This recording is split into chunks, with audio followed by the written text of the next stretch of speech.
So another week with another Courtney Kemp Q&A, breaking all things down Power Universe related. And as usual, we're going to break down some of the main key points from the Instagram Live, mainly focusing on Power Book 2 Ghost and Episode 6. Now, she did also tease some things about Power Book 4 Force, but I'll be doing separate breakdowns for those in the next 2 to 3 weeks. So let's get into all things Power Book 2 Ghost.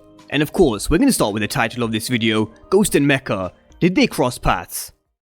Talisa Bridges, have Mecca and Ghost ever crossed paths? Stay tuned. So stay tuned for whether Mecca and Ghost have ever crossed paths. And this is something that was teased before the season even began, because of how the actor teased that he could have many connections to other characters. And I don't think Mecca is Ghost's brother, but he definitely moves like Ghost does. He also has his penthouse suite like Ghost did, and he also has a very similar backstory with Monet, just like Ghost did with Angela. And Kane also did mention the name Tariq St. Patrick to Mecca in episode 3, and the way he looked at Tariq in this scene, did he recognize him? If Mecca knows who Ghost is and has crossed paths with him before, you would have thought he would have done all his background checks on Tariq as well. And when he crosses paths with Tariq, because I'm sure it's going to happen at some point, could we hear about his past with Ghost and him mentioning to Tariq that he knew his father, because I would love to see Tariq's face and reaction. But let's talk about returning characters. 1. Will we see any previous Power characters return by the end of this season? The answer is yes. And there are so many characters that could return. We've still not seen 2-Bit return. There's also Cristobal in jail, Roberto, Ramona, and there's Destiny as well, and so many others. And it would make sense if one of them was 2-Bit, but I really wouldn't be surprised if there were a few other returning characters, especially to set up season 3. Because who else noticed when the BSKs were mentioned, Kino said that the leader is in jail and he's only holding it down until he gets out. So who knows who that could actually be? Could it be Cristobal who's the leader of the BSKs? Because we know he's inside. Power never mentioned no one for no reason, so it's definitely something to watch. Who's the leader of the BSKs?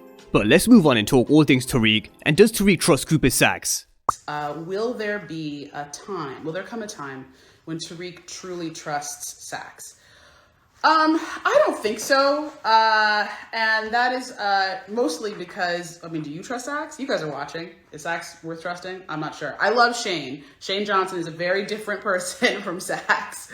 Love him, and Shane is definitely trustworthy. I'm not so sure about Saxe. And Tariq, he's still trying to figure out who we can trust. And this is something we spoke about just recently. Tariq won't be able to trust Saxe because of the history and how they've had Saxe behave in the past. But Tariq doesn't have much of a choice, whether he trusts Saxe or not. He needs him. But what about Saxe himself?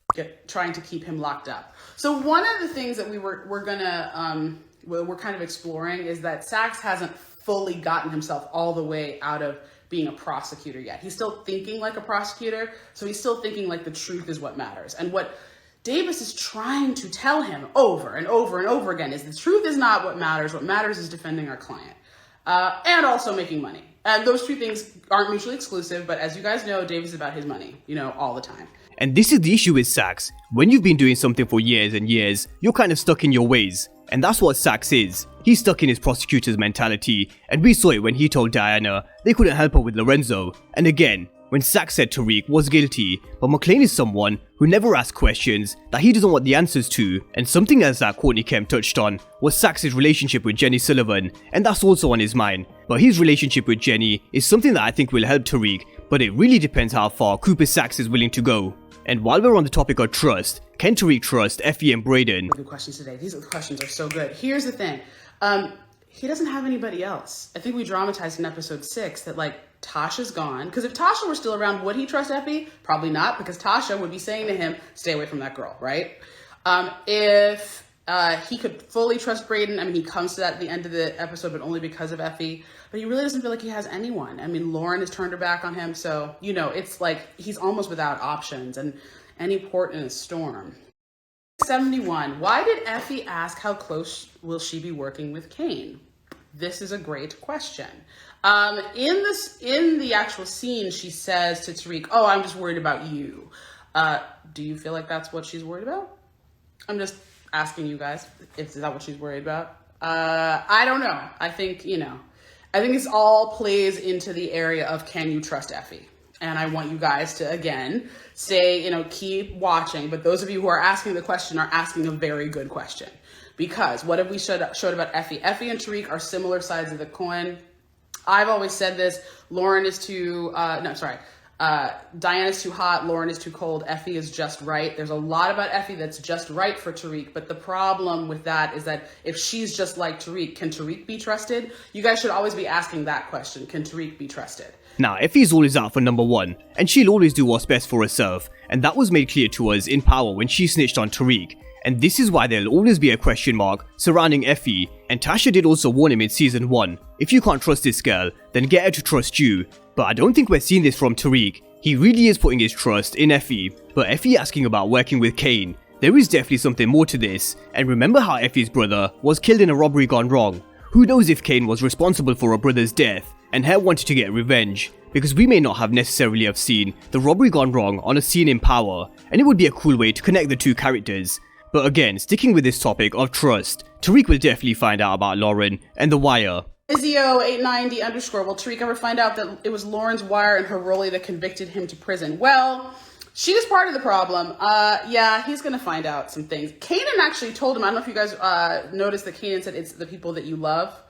It'd be your own kids, right? It'd be your own kids. And this really stems from Tariq not seeing the whole chessboard that Kanan was referring to, because he did tell him in his hallucination scene that it wasn't just Kane. He needed to think about all his ops, and I mentioned before that he's not been able to piece the puzzle together about Carrie and Lauren's involvement just yet, but he will do soon. And the last one on Tariq before we move on to the Tejadas is Kane and Tariq's guardian angel. Is 50 Cent the guardian angel? I think you mean guardian angel, and what I would say is not really. He's a hallucination of Tariq's. Like, his guilt about killing Kanan is still in there, and so it's bringing Kanan forth as kind of a father figure, but he's not appearing of his own accord. I feel like your guardian angel appears of its own accord to show up and help you. Kanan is more like when Tariq is really under stress, Kanan pops up in his mind as like a guiding voice. It's almost as though you would think that like Tariq's inner guiding voice would be Ghost or Tommy, but it's guilt. He has a lot of guilt over the Kanan kill. Remember, he was younger when he killed Kanan also, or when he got Kanan killed, I should say. And Kanan is someone who Tariq definitely cared about more than Ghost. And a topic which one of the regulars, CJ, brought up in the comment section was talk about why Tariq has hallucination scenes of Kanan rather than Ghost. And the thing is with this, Kanan is Tariq's voice of reason. He never wanted to go down the path that Ghost chose for him, but Tariq wanted to be his own man, and Kanan was someone who accepted Tariq for what he wanted to be. Ghost didn't, and then we saw them build this relationship and bond which was broken because Tariq was forced to choose either Tasha or Kanan. But this is a topic that I will dive deeper on in a separate video, so let's move on and talk about the Tejadas and Lorenzo and Zeke. Born ready 1993. Why didn't Lorenzo know who Zeke was at the party? Okay, this is a great question, and I know a lot of people are asking that. So Lorenzo is aware of who, like, that Zeke exists, but they haven't met in person because Zeke actually moved to New York after, like, for high school. So Lorenzo was inside. So they actually haven't really met or really talked to each other, and that's part of it. So Lorenzo's been in prison for 10 years, so he's never met Zeke before, because Zeke only came down when Lorenzo was inside. But who was Zeke raised by? He was raised by Monet's sister called Lena, and he was told that his father was in jail, and Courtney kept teased that we'll see Lena in season 3. But coming to Zeke's age, he is the oldest out of Monet's kids. Now I don't think there is a timeline issue, because they definitely showed us Kane's date of birth on purpose on this rap sheet, which showed us that he's 24 years old. So how old is Zeke if Kane is 24 years old? I do think the writers are up to something, and there's a bigger twist at play with this storyline, so let's wait and see. But what about Lorenzo noticing about Drew and Ev, but hasn't been able to notice Monet's been acting weird ever since he came home? How can Lorenzo peeps Drew's interest in the man but can't see Monet as distant? Okay, so Lorenzo is lying to himself a little bit about Monet's behavior. I don't know if you guys heard in episode 6, but there's a moment that we actually showed where Monet is like, why isn't she happy that you're home? Diana asks him, why isn't she happy? And he says, oh, she's just trying to get used to it. It's been a long 10 years. Like, he's telling himself things. Lorenzo's coming in a little bit arrogant, if you guys have noticed. Like, he's coming in a little bit hot.